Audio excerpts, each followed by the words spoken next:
নমস্কাৰ এই মুহূৰ্তত লৈবৰ কাৰণে চেষ্টা কৰিছো এটা গুৰুত্বপূৰ্ণ খবৰ বিধায়ক চেয়াৰম্যান আলীয়ে এতিয়া প্ৰশংসাত পঞ্চমুখ হৈ পৰিছে ৰাইজৰ দলৰ সভাপতি অখিল গগৈক লৈ অখিল গগৈৰ শেহতীয়া কৰ্মকাণ্ড বা শেহতীয়া কাম কাজক লৈ আকৃষ্ট হৈ পৰিছে এতিয়া বিধায়ক চেয়াৰম্যান আলী যাৰ বাবে অতি শীঘ্ৰে বিধায়ক চেয়াৰম্যান আলীয়ে হয়তো ৰাইজৰ দলক যোগ দিয়াৰ সম্ভাৱনা আছে ৰাইজৰ দলৰ কাম কাজ ৰাইজৰ দলৰ কৰ্মকাণ্ড শেহতীয়াকৈ বিধায়ক অখিল গগৈয়ে উচ্ছেদিত পৰিয়ালসকলৰ ওচৰত উপস্থিত হৈ উচ্ছেদিত পৰিয়ালসকলৰ কাখত গৈ যি সাহস দিছে যি প্ৰেৰণা দিছে তাক লৈ এতিয়া আকৰ্ষিত হৈ পৰিছে বিধায়ক চেয়াৰম্যান আলী যাৰ বাবে বিধায়ক চেয়াৰম্যান আলী এতিয়া প্ৰশংসাত পঞ্চমুখ হৈ পৰিছে ৰাইজৰ দলৰ সভাপতি অখিল গগৈক লৈ আৰু শেহতীয়াকৈ যি মন্তব্য তেওঁ আগবঢ়াইছে যি প্ৰতিক্ৰিয়া ব্যক্ত কৰিছে সামাজিক মাধ্যমৰ জৰিয়তে সেই কথাৰ পৰা ইতিমধ্যে অনুমেয় হৈছে বিধায়ক চেয়াৰম্যান আলীয়ে হয়তো ৰাইজৰ দলৰ সভাপতিত যোগদান কৰিব পাৰে সমান্তৰালভাৱে তেওঁ উল্লেখ কৰি কৈছে নিজৰ সামাজিক মাধ্যম ফেচবুকৰ জৰিয়তে তেওঁ কৈছে ৰাইজৰ দলৰ সভাপতি অখিল গগৈয়ে মোক অহাবাৰ টিকেট দিয়ক নিদিয়ক সেইটো কথা নহয় কিন্তু ৰাইজৰ দলৰ এগৰাকী সৈনিক হিচাপে থিয় হৈ অখিল গগৈৰ সৈতে কাম কৰিবলৈ মই বিচাৰো অখিল গগৈৰ এগৰাকী সৈনিক হৈ মই তেওঁক সহায় কৰিবলৈ বিচাৰো বুলি মন্তব্য কৰিছে বিধায়ক চেয়াৰম্যান আলীয়ে এই মুহূৰ্তত বিধায়ক চেয়াৰম্যান আলীয়ে কি কৈছে সবিশেষ সবিস্তাৰে গ্ৰাফিক্স প্লেটৰ সহায়ত লবৰ কাৰণে চেষ্টা কৰিছো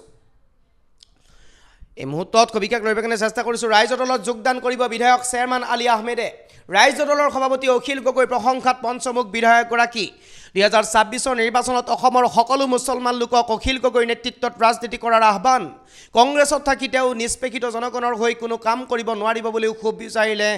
বিধায়কগৰাকীয়ে কংগ্ৰেছ আৰু এআইডিএফৰ দলৰ বিকল্প হিচাপে ৰাইজৰ দলক সমৰ্থন কৰাৰ আহ্বান বিধায়কগৰাকীৰ অখিল গগৈৰ সৈনিক হিচাপে কাম কৰিবলৈ প্ৰস্তুত বুলি ঘোষণা বিধায়ক চেয়াৰম্যান আলীয়ে শেহতীয়াকৈ ৰাজ্যৰ ভিন্ন প্ৰান্তত উচ্ছেদ অভিযান চলি আছে আৰু এই উচ্ছেদ অভিযানত বিধায়ক অখিল গগৈ উপস্থিত হৈ উচ্ছেদিত পৰিয়ালৰ কাষত থিয় দিয়া পৰিলক্ষিত হৈছে সমান্তৰালভাৱে উচ্ছেদিত পৰিয়ালক সকাহ দিয়া তথা প্ৰেৰণা দিয়া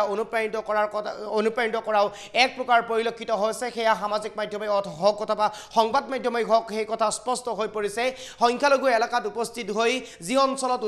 উচ্ছেদ হৈছে সেই উচ্ছেদিত লোকসকলৰ কাষত থিয় হৈ অখিল গগৈ অৰ্থাৎ ৰাইজৰ দলৰ সভাপতি শিৱসাগৰৰ বিধায়ক অখিল গগৈ উপস্থিত হৈ সকাহ তথা প্ৰেৰণা উৎসাহ দিয়াও পৰিলক্ষিত হৈছিল আৰু এই সমগ্ৰ ঘটনা সন্দৰ্ভত ইতিমধ্যে বিধায়ক চেয়াৰম্যান আলী আকৃষ্ট হৈ পৰিছে বিধায়ক চেয়াৰম্যান আলীয়ে তেওঁ কৈছে মই এগৰাকী ৰাইজৰ দলৰ সভাপতি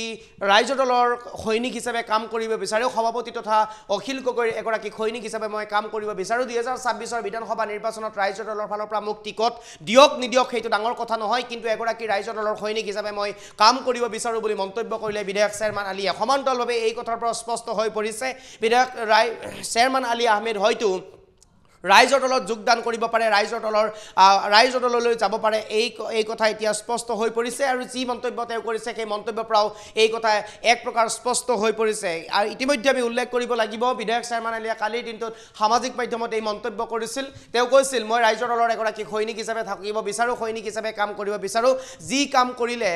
ৰাইজৰ দলৰ সভাপতি অখিল গগৈয়ে যি কাম কৰিলে উচ্ছেদিত পৰিয়ালক লৈ উচ্ছেদিত পৰিয়ালৰ কাষত থিয় হৈ যি কাম কৰিলে সেই কামে সেই কাৰ্যই মোক মোৰ হৃদয় গলাই পেলাইছে আৰু গতিকে মই ৰাইজৰ দলৰ এগৰাকী সৈনিক হিচাপে কাম কৰিব বিচাৰো ৰাইজৰ দলৰ সভাপতি অখিল গগৈৰ সৈতে মই কাম কৰিব বিচাৰো বুলি মন্তব্য কৰিলে সমান্তৰালভাৱে কংগ্ৰেছত থাকি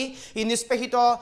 নিপীড়িত লোকসকলৰ মই কোনো সমস্যা সমাধান কৰিব নোৱাৰিম বুলিও খুব উজাৰিলে চেয়াৰম্যান আলী আহমেদে তেওঁ কৈছে মই কংগ্ৰেছত থাকিলে কোনো লাভ নহব মই কংগ্ৰেছত থাকি এইসকল লোকৰ মই যিসকল লোক উচ্ছেদিত হৈছে যিসকল লোক নিপীড়িত হৈছে যিসকল লোক নিষ্পেষিত হৈছে যিসকল লোকে এতিয়া এনে ধৰণৰ অৱস্থাৰ সন্মুখীন হ'ব লগা হৈছে এই লোকসকলৰ মই কাম কৰিব নোৱাৰিম বা এই লোকসকলক লৈ মই কোনো সপোন দেখিব নোৱাৰিম এই লোকসকলক মই সহায় কৰিব নোৱাৰিম গতিকে মই ৰাইজৰ দলৰ যি কাম বা ৰাইজৰ দলে যি উচ্ছেদিত লোকসকলৰ কাষত থিয় দিছে সেই ৰাইজৰ দলৰ লগত মই যোৱাটো বিচাৰো বা মই যোৱাটো ভাল দেখো অথবা ৰাইজৰ দলৰ এগৰাকী সৈনিক হিচাপে মই অখিল গগৈক সহায় কৰিব বিচাৰো বুলি মন্তব্য কৰিলে বিধায়ক চেয়াৰম্যান আলীয়ে এই মুহূৰ্তত বিধায়ক চেয়াৰম্যান আলীয়ে কি কৈছিলে সেই ভিডিঅ'টো আমাৰ হাতত আছে আমি পুনে সেই ভিডিঅ'টো দেখুৱাব বিচাৰিছো অখিল গগৈয়ে তাত গৈ এই দুৰ্গত মানুহখিনিৰ কাষত থিয় দিয়াৰ কাৰণে তেওঁৰ জনগোষ্ঠীৰ বা উজনি অসমৰ বা মূলসুঁতিৰ মানুহৰ পৰা বহুতৰ পৰা তেওঁ যেনেকৈ নিগৃহীত হ'বলগীয়া হৈছে তুচ্ছ তাচ্ছিল্য হ'বলগীয়া হৈছে যেনেকৈ তেওঁক ট্ৰল কৰা হৈছে আজি কোনো কোৰ্টতো কেছ কৰা হৈছে তেনে ক্ষেত্ৰত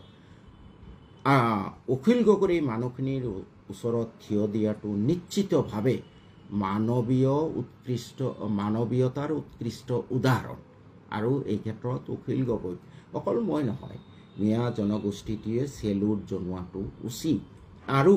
আজি যদি কংগ্ৰেছ বা UDF গৈছে, মই ভাবোঁ অখিল গগৈ যোৱা কাৰণেহে গৈছে। অখিল গগৈ যদি নগ'লেহেঁতেন তেনেহ'লে বোধহয় এই মানুহখিনি আপোনালোকৰ ওচৰত নগ'লেইহেঁতেন। আৰু আটাইতকৈ ডাঙৰ কথা, মোৰ অন্তৰ খুব স্পৰ্শ কৰিছে যেতিয়া অখিল গগৈ ডাঙৰীয়াই কৈছে, অখিল গগৈ ডাঙৰীয়াক যেতিয়া খুব ট্ৰল কৰা হৈছে, ছ'চিয়েল মিডিয়াত ভিলেন বনোৱা হৈছে, তেতিয়া অখিল গগৈ ডাঙৰীয়া মানে যথেষ্ট ফ্ৰাষ্ট্ৰেটেড হৈ পেলাই তেওঁ কৈ দিছে যে মই এই মানুহখিনিৰ ওচৰত থিয় হোৱা কাৰণে যদি মই নেক্সট টাইম বিধায়ক নহ'বলগীয়া হয়, সেইটো মোৰ কাৰণে শ্ৰেয়। মই মানুহ হৈ যিমান দিন জীয়াই থাকোঁ, জীয়াই থাকিব বিচাৰোঁ। মোৰ যদি এই দুৰ্গত মানুহখিনিৰ ওচৰত থিয় দিয়াৰ কাৰণে মই বিধায়ক হোৱাৰ পৰা বঞ্চিত হওঁ, সেইটো মই একচেপ্ট কৰি লৈছোঁ। This is ছাচ A great statement. আৰু সিদিনাখন এটা ষ্টেটমেণ্ট দেখিছোঁ, তেওঁক মিয়া বুলি অখিলউদ্দিন বুলি ট্ৰল কৰাৰ কাৰণে তেওঁ কৈছে ঠিক আছে, মই এই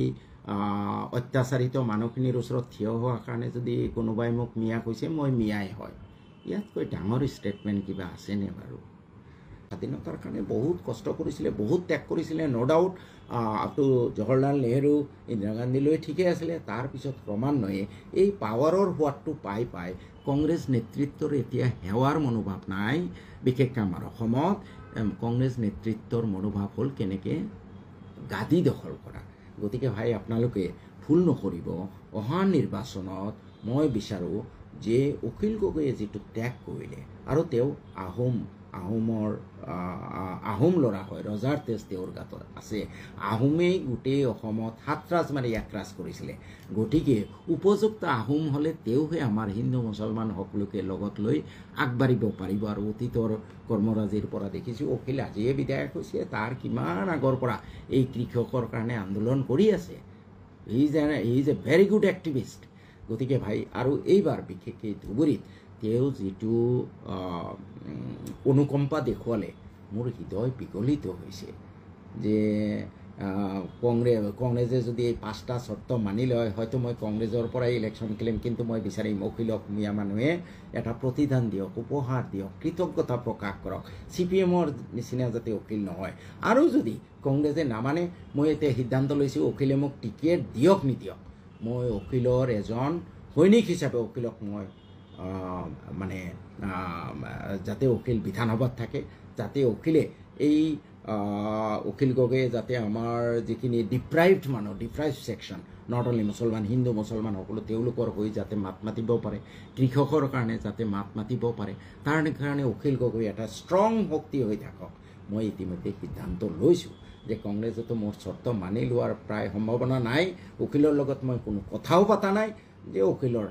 ৰাইজৰ দলৰ হৈ মই কাম কৰিম, অখিলক মই শক্তিশালী কৰিম। এইটো মিয়াৰ বৰ্তমান দায়িত্ব। তেওঁৰ প্ৰতি কৃতজ্ঞ বা মুছলমান সম্প্ৰদায়ৰ সন্মানী ৰাইজক আহ্বান জনাওঁ যে আপোনালোকে পলিটিকেলি ভুল নকৰিব। আৰু এতিয়া আপোনালোকে দেখিছে কংগ্ৰেছে অখিলক মিত্ৰতাত ল'বলৈ থেৰুগেৰু কৰি আছে। ভয় এটাই যে অখিলে যদি মিত্ৰতাত লওঁ, তেওঁ যদি চৰকাৰত আমাৰ লগত থাকে, তেতিয়াহ'লে তেওঁ এদিন আমাৰ জেগাটো দখল কৰিব, তেওঁ এক্সপাৰ্ট কৰিব, অখিলক শেষ কৰিব লাগে। এইটোৱে ভয়। কিন্তু এই ভয়ক আপোনালোকে বাধ্যবাধকতালৈ পৰিৱৰ্তন কৰিব লাগিব। সেইটো এই মিয়া জনগোষ্ঠী মুছলমান মানুহৰ সিদ্ধান্তৰ ওপৰত নিৰ্ভৰ কৰিছে। আজি মুছলমান সমাজৰ পৰা যদি এটা আৱাজ আহিলেহেঁতেন ইমান দিনত যে অখিল গগৈ ধন্যবাদ, অখিল গগৈ ধন্যবাদ, প্ৰত্যেকটো গাঁৱৰ পৰা যদি 200-400 মানুহ থিয় হৈ 1 ঘণ্টাৰ কাৰণে কোনোবা সংগঠনে আহ্বান জনালে যে আমি অখিল গগৈক ধন্যবাদ জনাম, এইখিনিয়ে কৰকচোন, পিছদিনাখন যাব কংগ্ৰেছে অখিল গগৈৰ লগত মিত্ৰতা কৰিবলৈ আগবাঢ়ি আহিব।